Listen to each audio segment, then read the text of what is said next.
Muy bien, gracias. Bien, tranquilo. Sí, sí, sí. Ya, ahora ya lo que queda es meses de gestión o meses de política. Pues hay otra gente que se está dedicando a hacer solo política, pero a nosotros nos quedan todavía meses de gestión. Muchísimo. Lo tienes claro. Lo tengo clarísimo. Lo tienes clarísimo. Eso es bueno, importante. Eh, Ayer tuvimos aquí a Carlos Alonso, al que fuera presidente del Cabildo. Coincidió la entrevista. Nosotros vamos trabajando como contigo, entonces, siempre con un tiempo previo. Y coincidió también con una resolución. Me imagino que la has leído, la conoces. ¿Qué opinión te merece? Si quieres hacerme un pasapalabra, Iván, pues no pasa nada. No, vamos a ver, ¿no? Es una resolución de la jueza, bueno, como todos nos imaginábamos, es decir, en un consejo de administración de una sociedad pública hay personas que conocen completamente el fondo y son los que realmente hacen la maniobra, y el resto de consejeros, que casi siempre suelen ser pues designados por diferentes partidos políticos, bueno, votan, pero no tienen tanta responsabilidad como lo que sucedió en este caso en el NAP, ¿no? Lo que ha hecho es pues un poquito archivar la causa temporalmente del resto de los miembros del Consejo de Administración y dejar pues seguir con el proceso, porque lo que no dice la sentencia en este caso es que no haya delito, sino que una serie de miembros del Consejo de Administración no tenían conocimiento real de la situación y por lo tanto se archiva la causa para ellos, pero sigue la causa abierta porque el delito existe y así se reconoce en el fallo que hay 2 personas imputadas y que va a seguir el juicio para adelante. Todo esto, lo primero que me viene a la mente es, según entraron, en este caso el nuevo gobierno, el que lidera Pedro Martín y Enrique Arriaga, en casi 3 años y medio largo, ¿no? O un poquito más, que quedan 8 meses. En todo este tiempo dentro del Cabildo, ¿ustedes qué han visto, qué no han visto? ¿Qué opinión tienen? Bueno, porque han sido muchos años de gestión de coalición PSOE, de coalición PP. Sí, de gestión no acertada. Nosotros no hemos entrado, como se ha dicho muchas veces por ahí, a empezar a buscar a ver qué podemos encontrar para ir contra coalición. Al contrario, lo que cogemos son muchas empresas, casi 68 empresas públicas que tiene el Cabildo de Tenerife, y empezar pues a ver qué podemos hacer, qué no podemos hacer. Y claro, cuando empezamos a ver cuentas, empezamos a ver situaciones, pues nos encontramos con cosas raras, ¿no?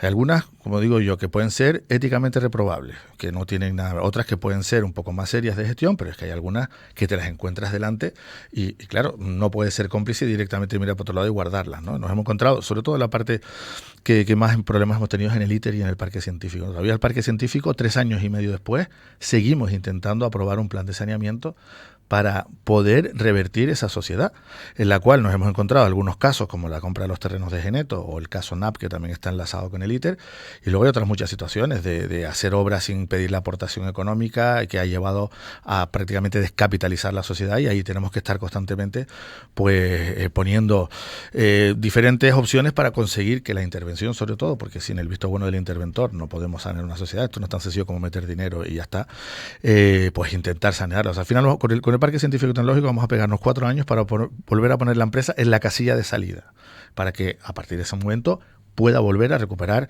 la importancia que tiene en el futuro de Tenerife, ¿no? O sea que hay muchas otras cosas, por ejemplo, las invitaciones de los casinos de Tenerife, de casi $500,000 en invitaciones a copas, que también está por ahí. En fin, hay otras muchas cosas que, bueno, que son cosas éticamente que no son bonitas, pero bueno, eso no entramos en eso. Nosotros no es que estemos entrando a saco. De hecho tú lo sabes, una vez se presentó la denuncia, de mi boca no se oído hablar más de la denuncia. Yo no he estado utilizando esto como arma política, al contrario. A mí me parece una situación lo suficientemente seria y el respeto que le tengo a las personas que están investigadas como para estar jugando con esto. Sin embargo, otros partidos políticos sí han intentado hacer, a través de querellas, no de imputaciones o de investigaciones, intentar hacer sangre. Yo creo que esto es lo suficientemente serio como para estar jugando políticamente con esto. ¿Te refieres a querellas hacia tu persona que después se quedaron nada, no fueron metidas atrás? Sí, claro, porque una cosa es que yo me he querello contra ti, mañana mismo todo el mundo dice, Iván está imputado. No, Iván no está imputado. Yo te he presentado una querella contra ti, cuando llegue al juzgado dirán, oye, esto ni siquiera se abre la causa, ¿no? Y ya está directamente. Otra cosa que se admita a trámite y que se empiece toda la investigación, o como en este caso, a medida que avanza la investigación, se ve que hay ciertas personas que no tienen nada que ver y directamente se archiva la causa contra ellos. Nombrabas lo de Geneto. De lo de Geneto sabemos algo, porque Geneto, entre otras cuestiones, están los campos, ¿no? La Sociedad Deportiva del Tenerife, el suelo, un suelo que era del Tenerife, que lo compró el Cabildo, que lo vuelve a vender el Tenerife, que lo vuelve a comprar el Cabildo. O sea, van y de vuelta las flechas había dado Kiara. Al final, ¿esto en qué situación se encuentra? Bueno, se tuvo que pedir prórroga por parte de la Fiscalía porque había que analizar mucha documentación, pero ya han empezado ya las comparecencias de los investigados y bueno, seguirá el mismo trámite, todo va un poco más lento que el caso NA, pero también está ahí, está en la causa abierta. Nos acompaña Enrique Arriaga, saludamos a los compañeros 924, Radio Marca La Laguna, Pepe Moreno, buenos días. ¿Qué tal? Buenos días a todos y a todas y sobre todo tengo muchas cosas que preguntarle a don Enrique, ¿no? Quizás no tanto relacionado con la política entre personas, sino más bien de la política hacia las personas, ¿no? Que quizás sea el otro asunto, pero habrá tiempo para todo, para analizar una cosa y la otra. Buenos días, don Enrique. Buenos días, Pepe. Pues arranca, Pepe.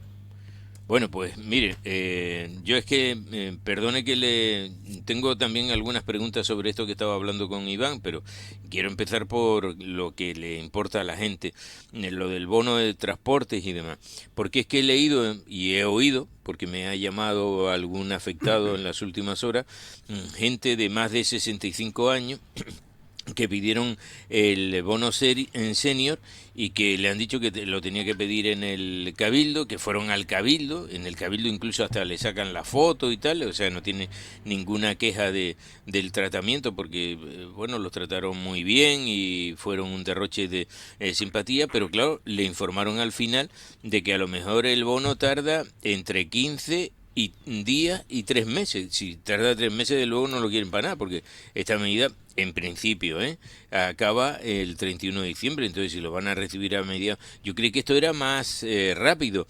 Luego le piden una serie de datos que tampoco entendía, porque mire, no todos los mayores de 65 años están jubilados, hay gente que está trabajando, ¿no? Pero el bono pone senior mayores de 65 años. Sin embargo, por lo visto te piden hasta cuánto cobras de pensión. ¿Esto cómo es, don Enrique? Sí, vamos a ver, con el bono senior hay dos situaciones diferentes. Una es mayor de 65 años, tiene un precio de 15 euros fijo, que es como está ahora, que simplemente acreditando la edad ya directamente no hace falta acudir al Cabildo, sino directamente en cualquier punto de venta de TICSA. Le puede, mire que en los puntos de venta de TICSA es donde le están indicando que para los bonos, se lo digo más que nada para que se informe, don Enrique, sí, en esos puntos de venta es donde le han dicho que tiene que ir al Cabildo. Nos ha llegado alguna incidencia de ese tipo y la estamos solventando, porque a ver, unos son los mayores de 65 años y sin ningún tipo de documentación adicional, que tienen un precio de 15 euros. Pero luego está el bono senior de mayores de 65 años subvencionado por el Cabildo con el nivel de renta. ¿Esto qué significa? Pues que a lo mejor este bono senior pues te puede costar, a lo mejor ya no son 15 euros, sino un precio por trayecto muy bonificado, casi al 85, incluso en algunos casos hasta el 90, que tienen que ver con el nivel de renta, evidentemente. Claro, es una persona que tiene un nivel de renta, una pensión alta, paga los 15 euros, pero si una persona tiene un nivel de renta bajo, el Cabildo lo que hace es bonificar eso. Y ahí sí hay que ir a las oficinas del Cabildo, presentar la documentación, declaración de la renta, y eso es un tema que se viene haciendo siempre, no es de ahora, eso es de siempre. Lo que pasa que es verdad que en algunos casos ha habido problemas con la tramitación. Ya nos hemos reunido con el Centro de Servicio al Ciudadano, con la consejera también, en este caso Berta Pérez, para intentar agilizar este tema, porque es que al final después incluso había que enviarlo por un problema interno por correo, ¿no? O sea, también tardaba ese envío, con lo cual ahora estamos haciendo todos los trámites para agilizarlo lo antes posible. Ya, pues yo tengo el teléfono de 2 personas afectadas que le han hecho ir al Cabildo a sacarse todo esto, que han tenido que presentar tal documentación que una de ellas, en concreto, don Enrique, ha optado por seguir usando su tarjeta de TEMás, que no tiene prácticamente ningún tipo de descuento, tiene un mínimo descuento y tal, pero que no es lo mismo que el bono, porque es que le dijeron eso, que se lo iban a enviar entre 3 entre 3 semanas y 3 meses, ¿no? Entonces tú dices, bueno, si lo van a recibir de aquí a entonces. Y luego hay otra cosa que también me llama poderosamente la atención. En Las Palmas, por ejemplo, los bonos, la campaña de bonos, ha tenido un incremento bastante notable. Se ha incrementado en algo más de 200.000 viajeros. Sin embargo, en Tenerife han sido 50.000. Sí, lo que yo no sé realmente de dónde han sacado esos datos, si son realmente de los bonos mensuales, que son los que estamos contemplando nosotros, o el incremento es de otro tipo de bonos, ¿no? Nosotros nos ha sorprendido también ese número, no sé exactamente, hemos contrastado los nuestros y los nuestros son 50.000, 60.000 por ahí más o menos, ¿no? El incremento, no tanto como en Gran Canaria, sinceramente. No sé si el dato es real o que a lo mejor en ese bono han incluido otro tipo de abonos, porque en Gran Canaria hay muchísimos tipos de abonos diferentes, los que tienen que ver con el Cabildo, los que tienen que ver con el Ayuntamiento, y no sé si serán una suma de ellos, ¿no? Pero vamos, aquí estamos hablando de que de ese número de bonos que tenemos ahora, el incremento ha supuesto prácticamente un 20% de incremento de venta y de pasajeros, ¿no? O sea, al final, si realmente el incremento que tienen en Las Palmas es ese, estaríamos hablando de un incremento de pasajeros brutal. O sea, que no sé si realmente ha sido así. Ya. Es que a mí me ha llamado poderosamente la atención. A nosotros también, ¿no? A nosotros también nos ha llamado la atención el número. ¿Será que entonces aquí no hemos logrado? Porque, mire, esta sería una buena fórmula, por ejemplo, para quitar coches de la autopista del norte, de los que vienen a la universidad, pero ayer, por un accidente que luego provocó otro, por dos accidentes, pues se vino a demostrar que por mucho que hagamos no se llega nunca a esos niveles. Pero en cualquier caso, mire que se han hecho ocurrencias, de las que usted sabe que yo las denomino ocurrencias, como por ejemplo empezar las clases más tarde y tal. La solución a lo mejor está en buscar un transporte más barato para ir a la universidad, a los jóvenes que van a ella. Sí está, y de hecho se ha incrementado también. Ahora estamos pendientes de que la semana que viene, o creo que hasta final de esta semana, la semana que viene empiece ya la universidad, y habrá que ver también cuál es el incremento del bono joven con la puesta en marcha de las clases, ¿no? Ahí también habrá un pico también grande de adquisición de abonos, claro. y veremos cómo funciona. Pero sí es verdad que se está notando el que está aumentando el número de pasajeros, y bueno, lo que pasó ayer fue la tormenta perfecta, ¿no? A mí me cogió también el accidente en la altura de la Chumbera, pero es que me estaba comentando un usuario que entre la Orotava y la Laguna había 13 coches averiados en la autopista. O sea, 13 coches averiados. Entonces, claro, va juntando una cosa a otra y al final es complicado, ¿no? Este tipo de cosas no se pueden prever. Pero luego, tenemos la expectativa de que realmente este número de incremento de viajeros, como bien decías tú, haga que dejen mucha gente los coches. Ya está sucediendo en las rutas de larga distancia hacia el sur, lo hemos hablado muchas veces, que con el precio del carburante, al final ir a trabajar todos los días al sur te está costando prácticamente 200, 300, incluso hasta 400 euros, ¿no? Y ahora por 19 euros vas yendo. Se ha notado, sí, en las rutas de larga distancia, pues hasta un incremento del 40% en el número de pasajeros en ciertas rutas, ¿no? Eso nos ha hecho a nosotros restablecer frecuencias, reorganizar las líneas para poder dar respuesta. O sea que esperamos que esta medida ayude, pero también tiene que ayudar, y seguimos trabajando en la otra medida, que es el conseguir los carriles busbados. Ya hemos inaugurado un pequeño tramo no es un carril busbado, pero un carril preferente en el tramo entre las Chumberas y la Laguna, pero hay que seguir con todo lo demás. Y luego, como bien decías tú, trabajar con la universidad. Lo que pasa es que la universidad a veces es muy difícil de mover, ¿no? Si los parkings de la universidad solo se pudieran aparcar dentro de la universidad aquellos coches que van con 2 o más alumnos, sería mucho más sencillo. O que se pudiera retrasar el inicio de las clases un poco. Con esas pequeñas medidas ayudaría muchísimo. Estamos hablando de 22.000 alumnos que se desplazan a la universidad. Cuando empieza la universidad o los colegios se nota mucho, ¿no? Pero la universidad, hemos topado con ello, y la verdad que es muy difícil conseguir que colaboren en este tema y que se cambien pues las actitudes que se llevan haciendo durante muchos años. Saludamos también, ahora voy con movilidad, porque del área de movilidad, que la lleva Enrique Arriaga, el Cabildo dice que con 40% para rescatar las licencias en Santa Cruz, ¿no, vicepresidente? Sí, que bueno, ofrecen la posibilidad de económicamente para rescatar un 40% de esas licencias. Sí, vamos a ver. Saludos a Juanma y a Santi, que también está unido. Juanma, Santi, buenos días. Y responde Enrique, y abro mesa con ustedes. Enrique. Sí, buenos días, vamos a ver. Esto es un problema que viene crónico de Santa Cruz hace mucho tiempo. Sí. Hubo una época en el ayuntamiento que se daban licencias como sin ningún tipo de control.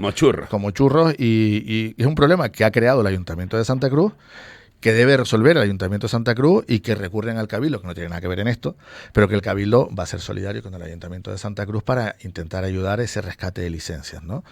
Vamos a estar ahí, lo que no vamos a coger es darle la espalda al Ayuntamiento en este caso, pero vuelvo a repetir, o sea, es un problema que ha generado el Ayuntamiento de Santa Cruz, y el Cabildo evidentemente va a estar ahí para ayudarlo. Estamos hablando de mucho dinero, estamos hablando de mucho dinero, ¿no?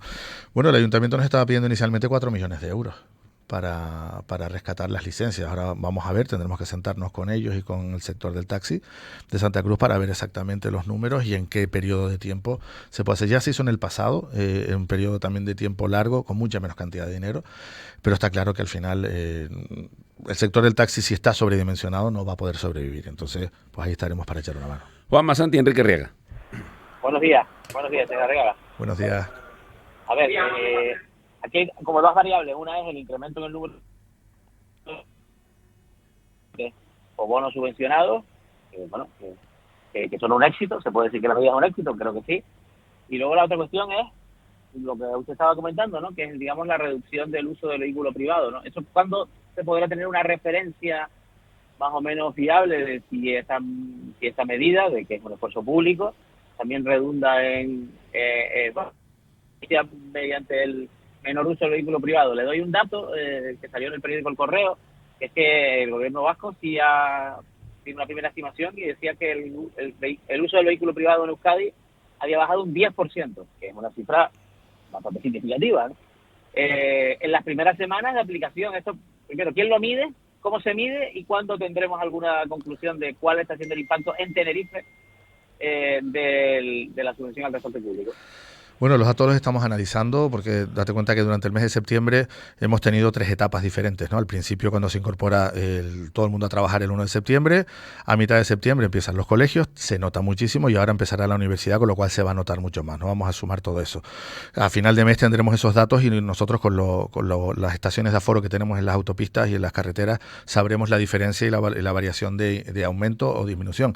Pero te doy otro dato, que este sí es que es preocupante, ¿no? Y es el dato que tenemos después de la pandemia. El número de desplazamientos en Tenerife, es decir, la gente que coge el coche, ha aumentado un 20%. Es decir, no estamos hablando de aumento de número de coches, que sabemos que tenemos muchísimos vehículos en nuestra isla. Es que la gente coge más el coche para desplazarse. Es decir, un 20% de aumento en el número de desplazamientos significa que solamente para quedarnos como estábamos antes, por mucho que impacte el transporte público, casi que nos vamos a quedar como estábamos. O sea, vamos de todas formas, a seguir analizando los datos, a ver ese impacto. El número de viajeros de transporte público, olvidémonos de esta ayuda nueva, después de la pandemia bajó. No, al contrario. Antes de aplicar la medida del descuento, había aumentado considerablemente el número de viajeros. Ha aumentado mucho. Y ahora con la medida del descuento ha aumentado mucho más. Vale. Es decir, nos movemos más y sí, lo ideal es que nos movamos en el transporte público, no en nuestro coche privado. Claro. Hay una cosa que sí observa de usuario, ¿no? Que es que en determinadas horas puntas, por ejemplo, a la primera hora de la mañana, que es cuando yo cojo el tranvía, siempre lo cojo a las 6:40 más o menos, que pasa por la Plaza de la Paz, está solo y lleno, más que antes. Yo, por lo menos, es una persona que no sé si hay horas en concreto, que básicamente tienen que ver con usuarios que van a trabajar, donde sí se está apreciando un poco pues la mayor afluencia de viajeros. Sí, es así. No llega a superar la capacidad de carga del tranvía, pero sí es verdad que se nota que hay mucha más gente en el tranvía. Nosotros en las horas puntas lo que hacemos es aumentar la frecuencia, ¿no? Me parece que estamos ahora en periodos de 4 minutos de desplazamientos en ciertas rutas. Y evidentemente, si a través de nuestros inspectores y los revisores vemos que hay una capacidad excesiva y que necesitamos poner tranvías dobles o más tranvías o bajar la frecuencia, se hace sin problema. ¿Verdad que el otro día, por ejemplo, que yo también estaba cogiendo el tranvía, estaba en la Cruz del Señor esperándolo, hubo un problema que se averió un tranvía y claro, se aumentó la frecuencia de 4 a 10 minutos, ¿no? Y la verdad que fue bastante complicado, hubo que hacer el transbordo, cambiar a un tranvía nuevo, eliminar el otro de la ruta y sí es verdad que hay un momento puntual en el que no suele suceder, los tranvías no se suelen averiar con frecuencia, pero en ese caso sí, la verdad que nos afectó mucho y recuerdo además en la zona de la Cruz del Señor que vienen todos los chicos a los institutos a esa hora, la verdad que los tranvías venían muy llenos, ¿no? Santi. Sí, buenos días, don Enrique, soy Santiago. Buenos días. Dos cosas muy concretas. Bueno, yo primero, las entradas a Santa Cruz, por ejemplo, que yo las hago habitualmente, yo creo que están siendo entradas razonables a primera hora de la mañana. Me gustaría que me contara cómo está el tema de las obras del Padre Ancheta, porque ahí sí es verdad que ese nudo gorriano está dando muchos quebraderos de cabeza y me temo que con esos 22.000 alumnos que usted está diciendo van a dar un quebradero y un dolor de cabeza grave y profundo a partir de la próxima semana. Esa es mi primera cuestión y ahora le hago la segunda. para dejarle margen. Sí, bueno, las obras del Padre Ancheta han sufrido retrasos, como todas las obras públicas, por el problema de suministros y de entrega de materias primas, que bueno, a nivel mundial está siendo bastante complicado. No solamente el incremento de los precios, sino también lo que son los retrasos, ¿no? Lo que es el túnel de la carretera de la Esperanza hacia la TF5 está ya muy avanzado. En principio estaba prevista la entrega de la obra en el mes de octubre, finales del mes de octubre, pero se va a retrasar probablemente hasta diciembre, ¿no? La obra, como digo, está muy avanzada. Estamos en partes de revestimiento del túnel. El túnel ya está hecho. Hemos abierto rápidamente la carretera de Geneto, que estuvo durante unos cuantos meses cortada, precisamente para tenerla abierta antes de que empezaran las clases. Y luego la pasarela sigue su ritmo, ¿no? Ahora estamos trabajando con las obras de asentamiento en la zona de biológica. Se está también terminando la parte de la avenida Trinidad, que se está modificando la acera. Ahí se ha eliminado un carril y la verdad que en esa entrada se forma algún contratasco, pero vamos, es una obra que es relativamente pronto y seguimos con las bases y la cimentación y luego pues en talleres se sigue construyendo la pasarela. Va con un poco de retraso, pero va, o sea que esa parte por lo menos la veremos terminado en tiempo, ¿no? Me respondió a la segunda pregunta porque era la Trinidad, porque la Trinidad está dando muchos problemas, la entrada a la Trinidad por las mañanas tiene muchos problemas en la entrada, o sea que bueno, pero si usted me dice que dentro de poco va a coger su ritmo, pues nada. Sí, es justo el hacer la acera, ensanchar la acera y hacer todo lo que es el acceso desde la pasarela del Padre Ancheta, que luego va a dar también a la parte de la estación de guaguas, ¿no? Entonces se está empezando por esa parte y es verdad que justo ahí en ese punto lo empezamos a hacer en verano precisamente para intentar interferir lo menos posible. Está yo creo que ya prácticamente a punto de terminar y luego quedará esa parte terminada y los carriles abiertos. Pero sí, tienes razón que ahí se está produciendo un pequeño atasco en horas puntas. A nuestros oyentes les pueden parecer muy nimias, muy locales estas preguntas y tal, pero es que están afectando mucho a lo que es el nudo gordiano ese cuando llega la gente del norte. Ahora usted me dice que entran 22.000 alumnos, imagínese, usted conoce perfectamente ese paso de peatones que viene de arriba y cruzan los estudiantes para entrar hacia la estación.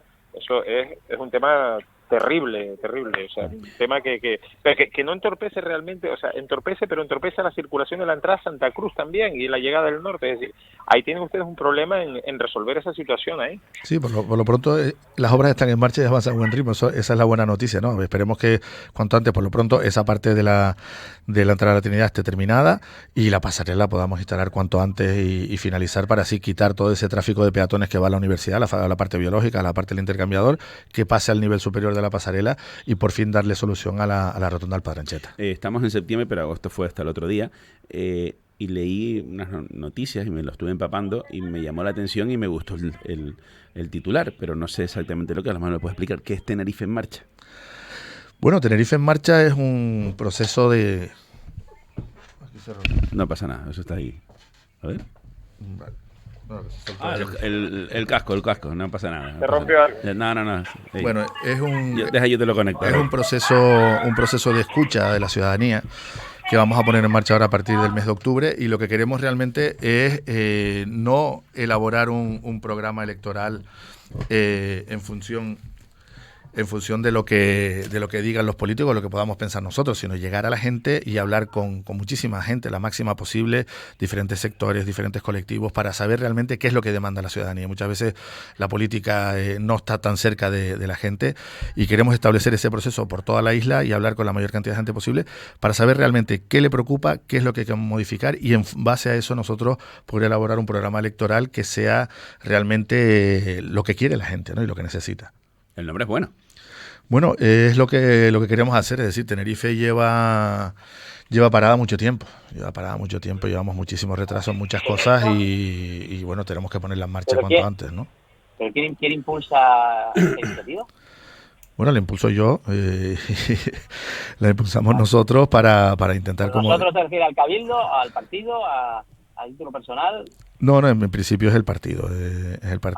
Sí, es el partido con ese proceso de escucha, como digo. Lógico. Sí, no, pero es que además el gran problema que tienen los partidos nacionales es que se dedican pura y exclusivamente a hablar de temas nacionales y no llegan tanto al detalle, ¿no? Nosotros sí queríamos cambiar y de hecho lo hablé yo en Madrid con la Ejecutiva Nacional diciéndole que nosotros en Canarias tenemos otros problemas, que no son el problema ni el catalán, ni el tema de ETA, ni el tema del Sasua, sino aquí tenemos unos problemas muy graves que son completamente diferentes y que nuestra política aquí va a cambiar completamente y va a ir un poco divergiendo de la nacional. Hay ciertos puntos en los que sí, vamos a seguir con la parte nacional, pero que hay otros en los que nos tenemos que ir completamente a dar solución a los problemas de los tinerfeños. Hombre, Perdóname, me están dejando... Pepe. Sí. No, Pepe, déjame solo un segundo. Es que, de verdad, yo, escuchándole a usted, Pepe, ya te cedo la palabra inmediatamente, escuchaba a usted y escuchaba la entrevista que le hacíamos a Carlos Alonso ayer también, y tengo la impresión de que todos ustedes dicen que Tenerife está parada. Hombre, no las hemos encontrado paradas. Otra cosa es que ahora esté parada, como dice el señor Alonso, que eso no es cierto, eso es lo que él intenta vender, ¿no? El ejemplo claro es que nuestras carreteras están colapsadas y si hubiera habido proyectos elaborados como los que se están haciendo ahora, las obras hubieran empezado ya, muchísimas de ellas, y sin embargo todavía el Gobierno de Canarias está elaborando los proyectos y está en los plazos de exposición pública y licitaciones de muchísimas obras que en Tenerife tenían que haber estado hechas hace tiempo. No hablemos de los hospitales, esto ha sido el tema eterno, llevamos casi 20 años y todavía el Hospital del Sur y del Norte no siguen teniendo el fin que deberían tener, ¿no? O sea, aquí hay muchísimas cosas en las que no se ha avanzado, ¿no? Y siempre empezamos con las eternas discusiones entre grupos políticos, uno dice que no, el otro dice que sí, en Gran Canaria todos se ponen de acuerdo y aquí todos estamos discutiendo, ¿no? O sea, ahora resulta que en Gran Canaria se está levantando un movimiento en contra del circuito del motor, que es curioso, ¿no? Medios y periodistas de Gran Canaria pues yendo en contra del circuito del motor porque han visto que en algo nos hemos adelantado y que no pueden permitir que Tenerife vaya por encima de Gran Canaria, ¿no? Estas son cosas curiosas que se dan en la política y bueno, ahí van todos a uno y aquí estamos todos peleados. No, lo que pasa es que, bueno, también es la percepción que se tenga de cómo se gastan los dineros públicos, ¿no? En un sitio y en otro, y aquí hemos visto, por ejemplo, que en ese tema de los hospitales, pues estamos más parados que el caballo del malo, ¿no? Y que en el tema de las infraestructuras viarias, pues nos han estado hablando de muchas cosas que nunca hemos visto, por ejemplo, el carril Busbao, el desdoblamiento de la autopista, y luego hay obras que se realizaron en el pasado que no conducen a ningún sitio, como son tantos y tantos puentes en la autopista del sur de Tenerife, o por ejemplo un puente que no lleva a ningún sitio como es el que nos atraviesa la autopista del norte a la altura de las Moraditas de Taco, que tampoco hemos visto que se haya realizado nada. Es decir, unas obras, don Enrique, efectivamente porque no tienen digamos que el desarrollo necesario en planeamiento, y otras porque Tenerife se ha ido quedando detrás en el tema de las inversiones que proceden del gobierno regional.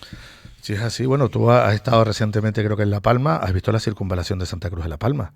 Túneles, viaductos, etcétera. Te vas a Gran Canaria, acabaron la cuarta fase de la circunvalación. Siguen con la carretera de la aldea. Unas carreteras millonarias para una población de 2.000 habitantes. O sea, era más barato cambiar la aldea de sitio que hacer la autopista o la carretera de la aldea, ¿no? Y aquí nos hemos... Si ese corte lo mandamos a Gran Canaria hoy, señor Arriaga, ay Dios mío. No, metafóricamente hablando. No, pero lo que sí es que estamos hablando en una emisora de Tenerife con un señor que tiene responsabilidades en el Cabildo Insular de Tenerife. Por lo tanto, lo que está diciendo es correcto. Y de todas maneras, yo insisto, es que tengo la sensación, mira que uno viaja y que ve lo que hacen en Gran Canaria. El otro día estuve en Madeira, Enrique. Sí. En Madeira tienen 170 kilómetros de carretera en túneles. 170, que se dice pronto. Y yo no sé si aquí tendremos tantos kilómetros de carretera en general, ¿no? Fíjate, te oía el otro día hablando de este tema. Lo hicieron muy bien en Madeira, precisamente porque es un paisaje muy protegido y la mejor forma de interferir lo menos posible en el territorio y en el paisaje son túneles. Aquí cuando hablamos de hacer un túnel, hay grupos ecologistas que hablan que estamos dilapidando el subsuelo de la isla. Tampoco. Aparece el mosquito especial. No, por el subsuelo aparecerá, no sé qué pueda aparecer por ahí. Pero vamos. El mosquito no sé, pero lo que sí sé es que el otro día estuve hablando con Javier Parrilla en una emisora de radio y nos contó que había costado 1 millón de euros trasladar 50 escarabajos. Es decir, a 50.000 euros cada escarabajo. Y tú dices, no puede ser que esto se haga de esta manera, porque escarabajos supongo que hay en todos sitios. Pero sin embargo solo aparecen en la de Tenerife. En Gran Canaria todavía no he visto que se haya paralizado una obra porque se haya llevado a cabo el descubrimiento de una especie de este tipo. Porque el escarabajo en ese momento no lo vi. Yo, el escarabajo está feliz en Tenerife, coño. Iba caminando y no lo vi. En Liverpool había unos escarabajos famosos, ¿no? Sí, correcto. Los viste. En Anfield Road. Vicepresidente, que ya nos vamos, ya nos estamos liando. No, bueno, que eso No, que... tenía usted la anuencia de Pepe Moreno. Esto Sí, es sí, noticia. bueno, son- apunta, apunta. Sacamos documento, por favor. No, como decíamos, estamos muy retrasados y repito, hay que ponerse las pilas, tenemos que ganar todo el tiempo perdido y sobre todo importante, es decir, estamos ahora poniendo en marcha infraestructura, y lo he dicho un montón de veces, ¿no? Del año 2005, que estaban planificadas en el 2005. Esa obra, Pepe, esos túneles que no van a ningún lado, que además hay que moverlos de sitio porque donde están no sirven, que son los de la TF5, delante del hospital de la residencia, era de una vía que era Ofra el Chorrillo, de la que dejaron la vía a la mitad, y hemos visto que por la zona de San Matías hay puentes y eso, se quedó a mitad, pero se dio por concluida. Claro, y ha habido que hablar con el gobierno del Estado, porque si no, esa obra a nosotros nos consta como que está finalizada. Digo, ¿pero cómo va a estar finalizada?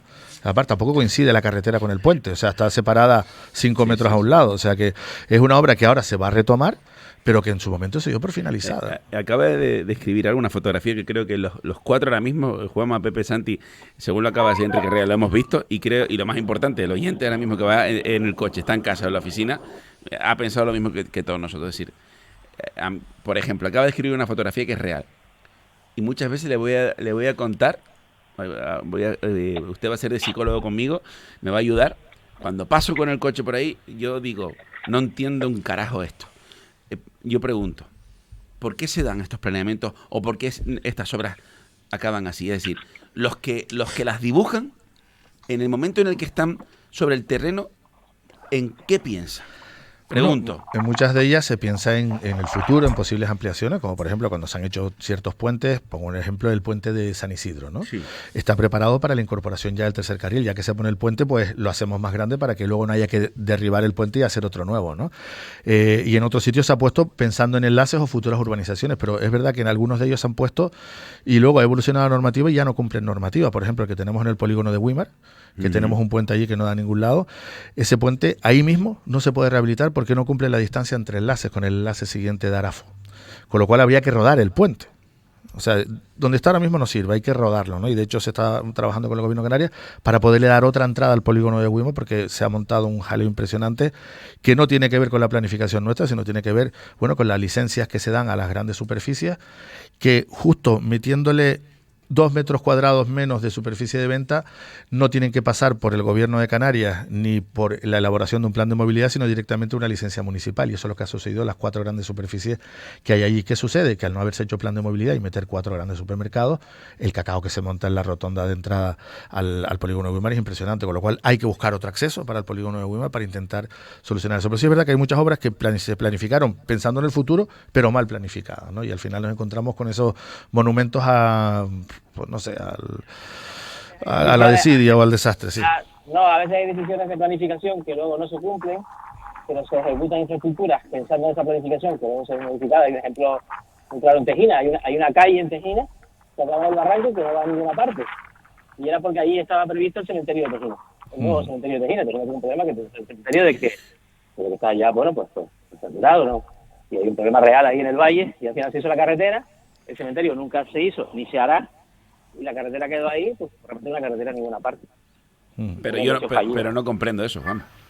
No, pero bueno, Lo mismo que no comprendemos lo del puente de la Moradita de Taco por a eso. la Candelaria, ¿no? Pepe, cuando subimos tú y yo cada día para arriba y para abajo, que cogemos la autopista, y Pepe, tú miras ese puente y ¿qué te dan ganas? De pegarle un dinamita, porque yo lo miro y digo, Dios mío, deja el puente colgando ahí en medio de la autopista. Bueno, tenemos ejemplos de planificación previa y ejecución de infraestructura antes de, como tenemos el acceso al puerto de Fonsalía hecho, desde el anillo insular.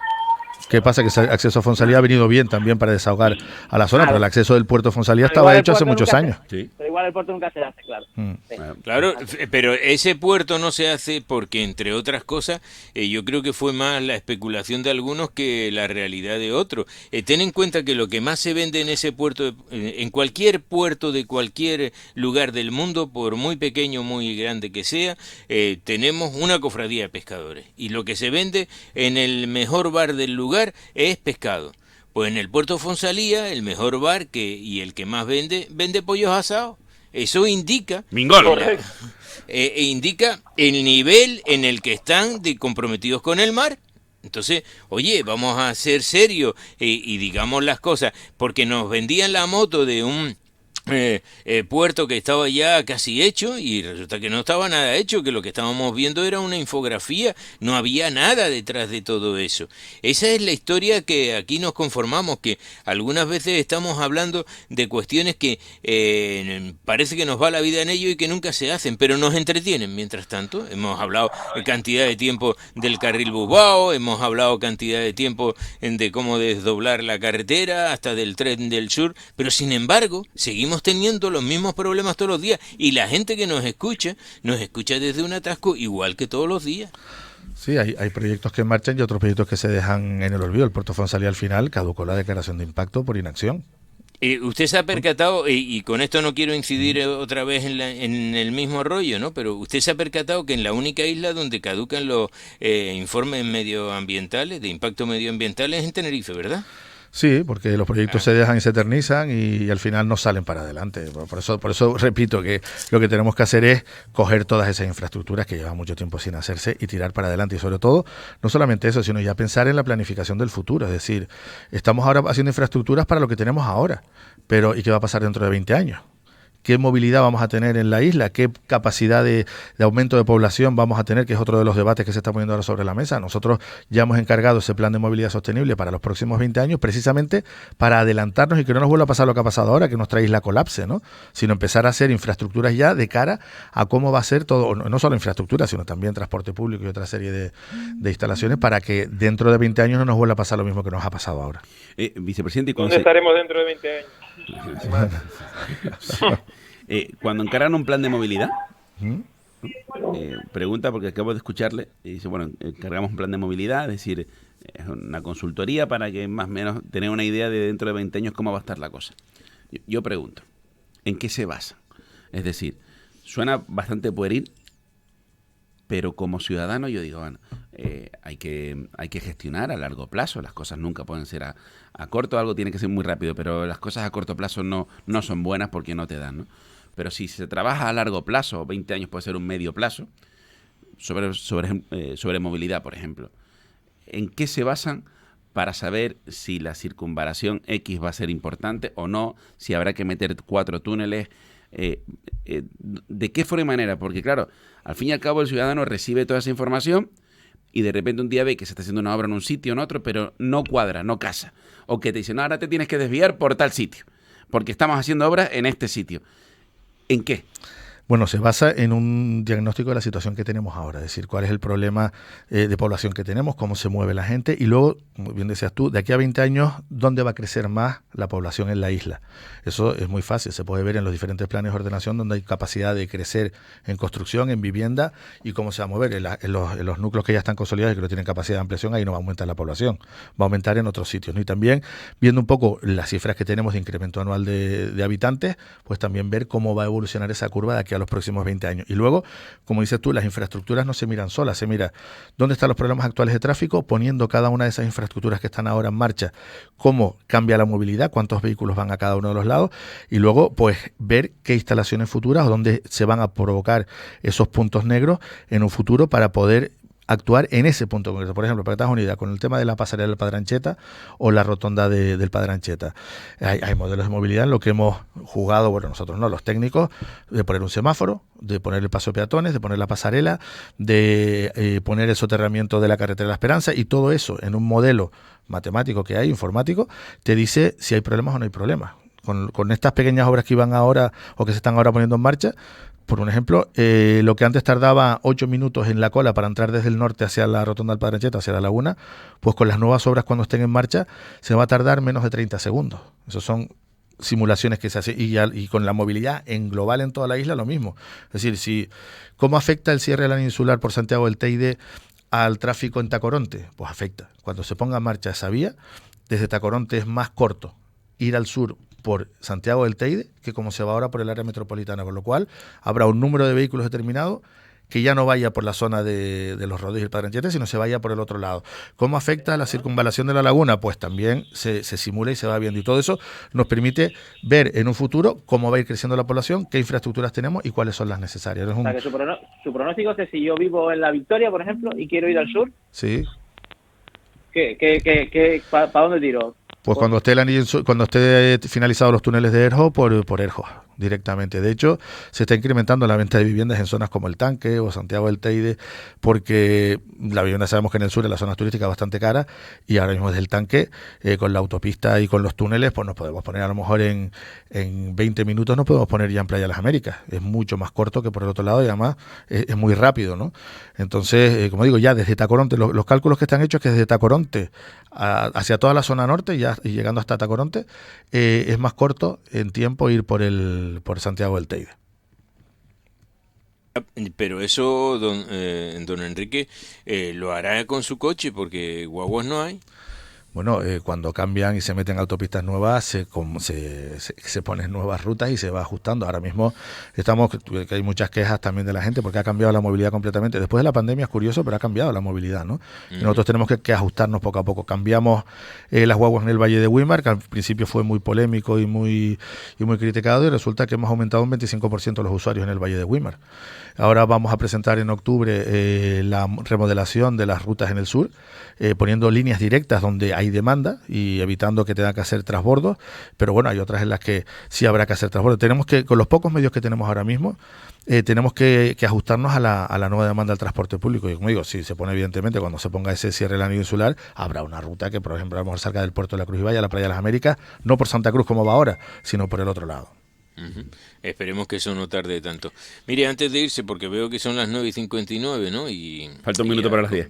Exacto, y a las 10 pues nos pegan el chapado. La historia de su continuidad en la política, lo digo porque ayer le preguntamos directamente al señor Alonso por usted y le dijimos que bueno, que si por ejemplo recalaría en las filas del Partido Popular, y nos ha dicho que no, porque el señor Domínguez tiene palabra y ya dijo que usted nunca acabaría en las filas de... ¿Usted se siente en este momento un poco... ¿Quieres que ponemos el corte?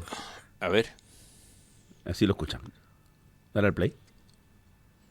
Creo que está haciendo un supuesto que no es viable. Arriaga nunca va a estar en el Partido Popular, porque lo ha dicho don Manuel Domínguez, que a diferencia del señor Arriaga tiene palabra. Claro, entonces yo mi pregunta iba, ¿se siente usted un poco el apestado o Calimero, si quiere usted que lo llame así, Calimero, ¿no? El Calimero, que era repudiado por todo el mundo, ¿no? Porque en el Partido Popular ya hemos visto que no, en Coalición Canaria le tienen a ustedes jurada lo que no está escrito con todo lo que se ha dicho.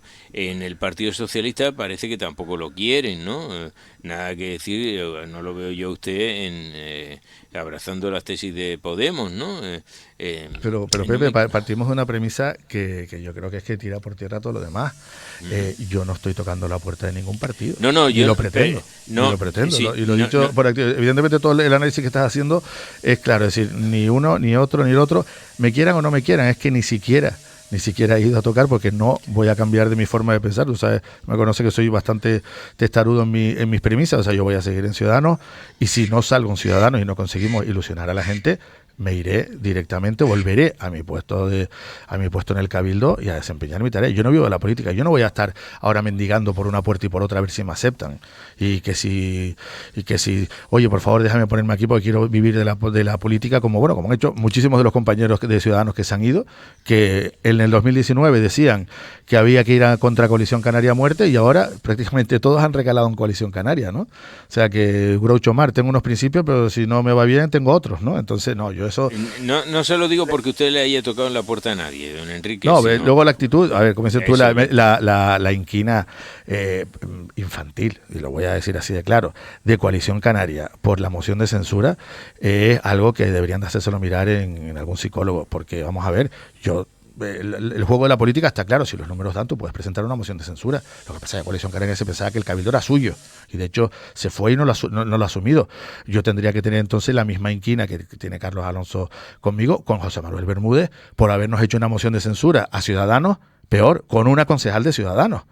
y echarnos del gobierno. Y yo con José Manuel Bermúdez tengo una relación cordial y los dos trabajamos conjuntamente por Santa Cruz en todas las obras. O sea que esto es un tema que, como digo, es un tema infantil, de ese rencor. Y luego lo de la palabra, que se lo haga mirar al señor Alonso, está bueno él para decir que yo no tengo palabra. Algún día, cuando me vaya de la política, nos sentaremos un día y hablaremos de lo que pasó en las negociaciones previas a la configuración del gobierno para ver quién tiene palabra. Cuéntalo ya. No, rollo, sálvame ahora. De todas formas, Pepe no soy Jorge Javier, pero con rollito, bueno, sálvame ahora. pero un momento, Santi, por ese tema. Fíjate que con esas palabras de Carlos Alonso, sabiendo exactamente lo que va a ser el Partido Popular, enlaza con lo que está haciendo ahora mismo Fernando Clavijo en Madrid con Núñez Feijóo. Es decir, Coalición Canaria es quien maneja al Partido Popular en Tenerife y en Canarias. Es Coalición Canaria, lo vemos todos los días en el Cabildo. Lo que vota Coalición Canaria lo vota el Partido Popular, y el Partido Popular tiene entidad suficiente como para no ser la marca blanca de Coalición Canaria en Canarias, ¿no? O sea, yo creo que ahí se están equivocando. Por eso refleja claramente que Carlos Alonso sabe lo que hace el PP porque lo dicta Coalición Canaria directamente, ¿no? Es curioso. Pero Pepe no ha mencionado una opción, porque le ha dado una carta a elegir de menú. Pepe no ha mencionado una opción, que es la de Vox, por ejemplo, ¿no? No, yo... A ver, yo estoy en un partido que es de centro liberal, ya lo sé. No, hay mucha gente que ha intentado colocarme en voz, porque al final, bueno, comentarios hay muchos, incluso se habla de Nueva Canarias es un partido de izquierda, nacionalista y... Canarista. Bueno, canarista ahora con el nombre nuevo. Sí, ahora cambiaron el nombre nuevo. Exacto. Nuevo bloque canarista. Sí. No, pero usted ha dicho hace un momento que Ciudadanos, que ustedes estaban metiendo más agenda canaria, más asuntos canarios, más de Cataluña. Como tiene que ser, pero fíjate que curioso que a mí me llama la atención, es decir, todo el mundo y se les llena la boca diciendo que Ciudadanos está muerto, desaparece, bueno, Arriaga está muerto, y está todo el mundo preocupado para ver a dónde voy. Me hace gracia, ¿no? Pero porque entienden, don Enrique, que usted ha estado ahí en un departamento de responsabilidad y se supone que debe tener una vida política continuada. Por eso la historia, es decir, no hablamos para nada de otros que están en Ciudadanos y que de alguna manera pues no tienen esa significación y que da exactamente igual, pero los que sí tienen una pantalla en la que poder reflejarse, pues por los que preguntamos, ¿no? Aquí nadie pregunta por otras cosas, ¿no? Entonces hemos visto el comportamiento de Ciudadanos en las elecciones que se han celebrado hasta ahora, cómo han desaparecido. Fíjese que, por ejemplo, era vicepresidente de la Junta de Andalucía y pasaron a cero. En Castilla y León pasaron a cero, desaparecieron. Entonces, hombre, ser vicepresidente del Cabildo Insular y pasar a cero, por eso digo, que yo sé que usted está trabajándose otras opciones, que yo creo que bueno, que esas opciones hoy en día, o las opciones de personas, pues tienen menos tratamiento y recorrido que las opciones de un partido político detrás y de una ideología, ¿no? ¿Pero qué otras opciones son? Porque Pepe está diciendo, ¿usted se está trabajando otras opciones? ¿Eso es verdad o no? No, yo no estoy trabajando en ninguna opción. Por eso. Estábamos hablando de lo de Tenerife en marcha. Que, hombre, se está trabajando otras opciones porque usted ha puesto en marcha incluso hasta una plataforma en donde se hable de Tenerife, ¿no? Y se supone que de ahí va a salir una, digamos, que enseñanza o una conclusiones que pueda poner en marcha de cara a unas elecciones, ¿no? Sí, ese es el objetivo, el poner en marcha, el recabar toda la opinión y todas las necesidades de la gente de Tenerife y de la isla en concreto, para luego plasmarla en un programa electoral, pero no de otro lado. Es decir, nosotros vamos de la mano del partido. No es que yo esté metiéndole engañando al partido por otro lado, porque el partido es conocedor de la puesta en marcha de este proceso. O sea, no es un caballo de Troya. No, para nada. Yo les digo una cosa, es decir, yo estoy escuchando, que yo sepa, a día de hoy Enrique Rega es de Ciudadanos, es uno de los que corta el bacalao en Ciudadanos. Todos sabemos lo que está viviendo Ciudadanos a nivel nacional y en diferentes comunidades autónomas, y a día de hoy pues no sabemos lo que va a pasar. Pero yo acabo de ver una fotografía, ustedes saben, Pepe, Juanma, Santi, que a mí de repente me vienen los flash, y yo me acuerdo, creo que Juanma era mi jefe en la Gaceta, cuando me mandaron a escribir porque Lorenzo Suárez sacó 600 votos en Candelaria y fue alcalde. ¿Se acuerdan? ¿Ciento? Sí, 600 votos Puede fue. El alcalde de puede ser 600, ¿no? Con el PP, ¿no? Con AP o algo Sí, así. sí. No, Con el PP. Con el PP, ¿no? Yo recuerdo... Con el PP. Y fue Con el alcalde, PP, con el PP, y fue con el PP, con el alcalde, y PP, fue alcalde, porque y fue era alcalde. Coalición Canaria y PSOE eran las dos fuerzas dominantes Exacto. en Candelaria, empataron alcalde, y él y fue alcalde. desempataba. Bueno, Y como y fue desempataba alcalde. él, se convirtió en alcalde. pues, y yo Fue les, alcalde. les explico por qué esta fotografía. Yo recuerdo que, no sé si estabas tú, Pepe Díaz, en ese momento en la Gaceta, me mandaron para allá y estuve yo cubriendo eso para la Gaceta y para la radio, para Antena 3 de radio, me cayeron para las dos. Y en el Ayuntamiento Viejo y se montó un pollo allí, ¿no? Aquello era brutal, ¿no? Y claro, yo escuchándoles ahora a los tres y viendo a Enrique, y claro, todos saben que Ciudadanos pues va para atrás a día de hoy, a lo mejor puede recuperarse, lo que fuera, ¿no? Y yo digo, y estaba pensando, digo, y si de repente Enrique Arriaga, porque nadie va a sacar mayoría absoluta, como está a día de hoy la política, nadie va a sacar mayoría absoluta. De repente Enrique Arriaga se presenta con Ciudadanos, saca uno o saca dos, pero vamos a hacer lo más bajo, sacar uno, a Lorenzo Suárez, saca uno. Y ese uno es el que decide si voy para Pekín o para Estados Unidos. Yo digo, todos aquellos que ahora se acuerdan de la familia de Enrique Arriaga, me da la impresión de que irían a comerle la boca a Enrique Arriaga. Digo, No, estoy vamos siendo a ver. bastante objetivo, ¿eh? Eso Lo que pasa es que ocurre. yo lo utilizo en léxico de la calle adrede porque la No, gente pero sí eso- lo entiende. Yo estoy seguro pero eso- que la eso ha gente lo ocurrido, recibe. Iván. Pero eso ha ocurrido, Iván, eso ha ocurrido. Es decir, ha ocurrido, pasó en el caso de Lorenzo, ha pasado en muchos más casos, y hombre, hay que tener el equilibrio suficiente, porque yo coincido contigo. Es decir, el señor Arriaga, que me está escuchando, puede que sea un consejero del Cabildo de la próxima legislatura. Y puede tener su peso y equilibrio. No digo nada más. Por eso, algo en lo que coincido que han dicho Enrique ahora mismo, corrígeme ustedes, es lo de, en política, al fin y al cabo, la política es la política. Y es el arte de gestionar y también de saber driblar. Vamos a un término futbolístico. Y claro, si en política todo es estoy contigo, estoy contra ti, pues señores y señores diputados, creo que tenemos un problema, que es la política actual. No, pero básicamente lo que está diciendo Iván, y ya me callo, es que una cosa es Ciudadanos y otra es la marca Enrique Arriaga. Ya está. Eso. Por ejemplo. No, pero y muchas veces se ha dicho, bueno, que Coalición Canaria, vamos a ver, siendo fieles a lo que se prometió en la campaña anterior por parte de Ciudadanos. Había que intentar hacer un cambio después del tiempo que llevaba Coalición Canaria. Una vez cumplida la promesa electoral, en las siguientes elecciones no habría ningún problema en pactar con Coalición Canaria o con otro partido en función de los programas electorales y de las políticas que se puedan pactar. O sea, es que no hay nada que diga, no, es que está, como decías tú, que estás conmigo contra mí. No, vamos a ver. Aquí hemos hecho una cosa, bueno, vamos a ver, hemos visto mociones de censura de uno contra otro y luego en la legislatura siguiente gobernar cuando se han hecho una moción de censura, sin ir más lejos, en el caso de ICOT, por ejemplo, ¿no? Correcto. Y en el gobierno de Canarias, etcétera. Vamos a ver, los juegos de la política son así y luego habrá que ver pues cuáles son los números y la aritmética que pueda surgir, ¿no? Y sobre todo, los pactos se pueden dar, hay algunos pactos que son antinatura, como por ejemplo con Podemos, o como pudiera ser con Vox, pero bueno, habría que verlo, pero lo importante aquí es no las siglas ni el color, sino lo importante son las políticas que se pacten y que sean las interesantes y que sean las adecuadas para cada momento, con lo cual aquí no es que yo sea, aunque Coalición Canaria lo quiera hacer así, como soy la persona no grata en Coalición Canaria, yo con Coalición Canaria no tengo ningún problema.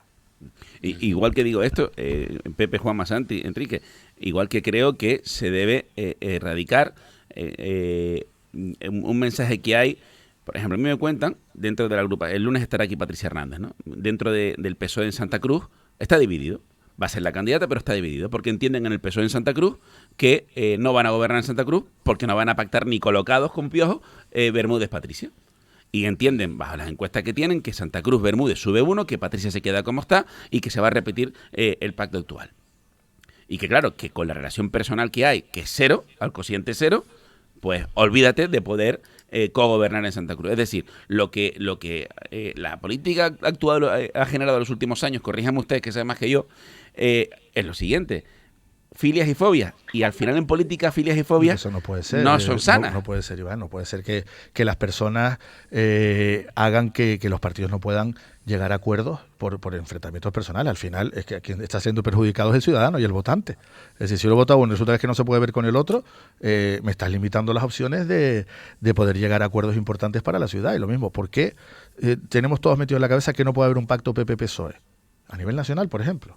Como pasó en Alemania. En Alemania la izquierda y la derecha se juntaron, pero aquí es imposible. O sea, es algo que nadie se puede imaginar. Sin embargo, en La Palma están gobernando en el Cabildo de La Palma sin ningún tipo de problema. Sí, pero en Tenerife la verdad es que un pacto PSOE-coalición ahora mismo tiene poca lógica, porque son las dos fuerzas principales. Eso, por ejemplo, que el PSOE de Gran Canaria lo defiende y lo bandera claramente. El PSOE de Gran Canaria quiere un pacto con Coalición Canaria, consideran que es el pacto más estable. En la legislatura anterior, Juanma, estuvieron en el Cabildo gobernando PSOE y Coalición Canaria. Sí, pero el PSOE ha subido desde entonces y el PSOE aspira a ganarle a Coalición Canaria. Entonces es difícil que haya los pactos que por lo general funcionan. Se sabe quién es bisagra y se sabe quién es la fuerza mayoritaria. Claro, cuando un pacto de dos fuerzas que quieren ser mayoritarias, por lo general tiene fricciones. Yo creo que este es un tema que es difícil que en Tenerife se dé. En Santa Cruz, como dice Iván, yo lo veo imposible. Y ahí ya, fíjate tú, ya no pienso que trascienda tanto a lo personal como a lo político. Claro, no es lo mismo un PSOE con los mismos concejales de Coalición Canaria que un PSOE como tenía en Santa Cruz 4 o 5 concejales. No tiene nada que ver. Uh-huh. Pero al final, don Enrique, si usted va a las siguientes elecciones, irá con una fuerza propia, es decir, con un partido propio, no estará a la expensa de que alguien lo llame para conformar y entrar en sus listas. Vamos a ver, nosotros vamos a crear listas dentro de Ciudadanos, iremos con nuestro partido. Es verdad que en el 2019 Ciudadanos quien tiraba era la marca y a los candidatos no los conocía nadie, ¿verdad? Que ahora la situación es diferente, o sea, ya hay un bagaje, hay una trayectoria, que puede salir mal como en Andalucía, siendo vicepresidente y quedarte en cero después de haber hecho un buen trabajo, sí puede suceder, pero bueno, hay que intentar que eso no suceda, ¿no? Porque hay que trabajar muchísimo para intentar convencer a la gente de nuestra isla que somos una opción que es fiable, ¿no? A ver, tenemos ejemplos, Juanma, tú lo sabes mejor que yo, Pepe, Santi, es decir, en Santa Cruz durante muchos años tuvimos a Guillermo Guigú y a Ángel Isidro Guimera, en paz descanse el profesor, con su partido, que al final tenían dos, o sea, y ahí estuvieron. Que era Ciudadanos. Ciudadanos por Santa Cruz. Ciudadanos por Santa Cruz. Ciudadanos de Santa Cruz. Sí. Es decir, por eso digo que cuidado, a decir que a lo mejor, insisto, ahora estoy haciendo política ficción en este momento. Que también estuvo Dalis Padrón, que ahora va a ser la candidata a Nueva Canaria. O Dalis Padrón, que va con Nueva Canaria. Ahora, efectivamente, es así. Uh-huh. Señores, ¿algo más para don Enrique Arriaga, para el señor Arriaga?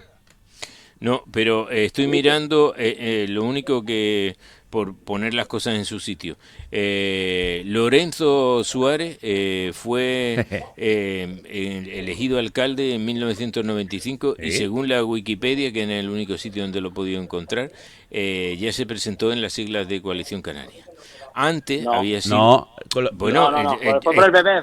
Los 600 votos son del PP. Sí, lo recuerdo, ¿sabes por qué? Porque yo era jefe de prensa del Parlamento, que estaba presidido por entonces fue Pepe Díaz que me mandó.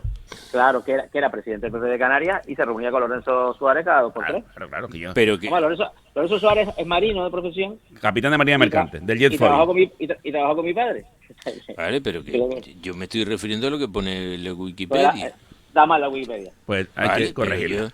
Yo estoy refiriéndome a lo que pone en la Wikipedia, que fue elegido... Sí, bueno, pero fue elegido en las listas de Coalición Canaria, es lo que pone la Wikipedia y a lo que me estoy refiriendo, punto y aparte.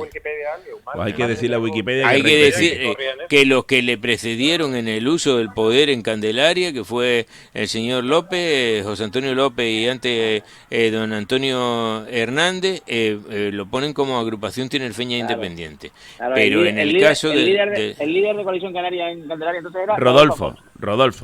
Sí, Rodolfo Afonso, que PSOE, también lo pone como Coalición Canaria. Y después el Partido Socialista, José Gumersindo García, un magnífico alero del Candelaria de baloncesto. Sí, tirador por excelencia. Señores, un beso a los tres, gracias. Bueno, pues Gracias, nada, hasta mañana. don Enrique, buenos días y nada, a seguir adelante. Le seguiré haciendo algunas preguntas de referencia a esto. Desde luego me ha sorprendido lo del bono senior, pero se lo voy a transmitir a una de las personas que me escribió, que se ponga en contacto porque a él le remitieron y tuvo que ir al Cabildo. Sí, no, te dije antes que nos había llegado esa queja y estábamos hablando para solventarlo. No puede ser eso. No podemos hacer al ciudadano que vaya para un lado y para otro, y sobre todo además porque cuando hay que ir al Cabildo hay que pedir hora, hay que estar esperando, no te atienden sobre la marcha, con lo cual al final es un trastorno para el ciudadano y no estamos para hacerle perder el tiempo a nadie. Gracias, Pepe. Un beso. Bueno, un abrazo. Gracias, Juanma. Otro beso. Gracias, Santi. Otro beso. Hasta mañana. Hasta ahora. Con Enrique Arriaga, 10 y 17, dos cosas que se me van porque la tenía que montar. Leí el firme de la TF1, que está prácticamente acabado. Sí, la parte entre Abades, creo que es la zona de Abades hasta Deje, ha costado prácticamente año y medio de obra porque ha habido que hacerla por la noche. Y la verdad que el otro día viniendo del Médano, que cayó un palo de agua de estos impresionantes, se nota que es drenante y vamos, es un firme que se ha hecho de tal manera que ya no va a ser como los anteriores que cada 2 por 3 se agrietaban. Antes hacía una cosa que era una barbaridad, es que se asfaltaba sobre el asfalto, ¿no? ¿Qué sucedía? Que si había un agujero, el asfalto que está encima, pues el agujero se va a volver a reproducir. Esta vez lo que hemos hecho es eliminar todo el asfalto viejo, de los 5 centímetros lo hemos fresado, lo hemos reciclado, hemos puesto una capa de 5 centímetros nueva y sobre eso una capa de 2 centímetros de rodadura. Ahora esto va a durar por lo menos 20-25 años. Qué bueno. Que yo creo que se va a notar. Ahora nos queda la otra fase, que es la parte entre Abades y los túneles de Wimar, que es el otro tramo, que ahora, claro, todo está tan bien que el tramo ese pues parece que está muy mal. Y en esa parte es en la que estamos. Ya estamos haciendo algunos pequeños parches, no como se hacía antes, que era parchear y rebachear, sino lo que estamos haciendo es coger tramos de 100 metros y reasfaltarlos otra vez para que en esa zona que había mucho bache pues no se note, ¿no? Es una medida provisional para aumentar la seguridad hasta que hagamos la intervención fuerte, que será, ya están trabajando en el proyecto y empezará, pues imagino que a partir del año que viene. Y me he leído y me he papado Talentum. Sí, Talentum es un programa que todavía no se le ha dado la suficiente publicidad. Ya está funcionando, el programa lo está llevando Parque Científico y Tecnológico, parte de él es uno de los programas que hemos tenido, que la sociedad no ha podido desarrollar todo como queríamos, y es un programa que lo que busca es crear el talento que necesitan las empresas tecnológicas y de audiovisuales, etcétera, crearlo aquí con nuestra gente, ¿no? Desde niños pequeñitos, empezamos prácticamente desde 6 años con muchos programas formativos, hasta uno que se llama Talentum Top, que es específicamente un contrato con empresas de formación, de tal manera que esa formación específica la hacen las empresas, nosotros el Cabildo aportamos el dinero con el compromiso de que se contrata el 60% de los becarios, de los alumnos.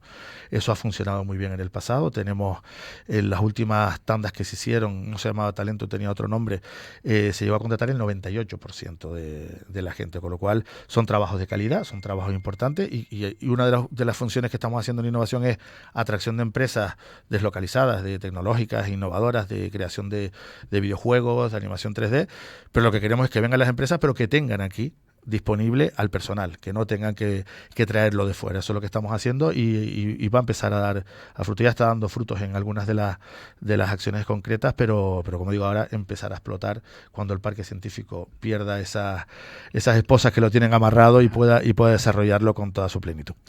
Gracias, Enrique. De nada, a ustedes. Enrique Arriaga, el vicepresidente del Cabildo en Despierta Canarias. 10 y 20, seguimos.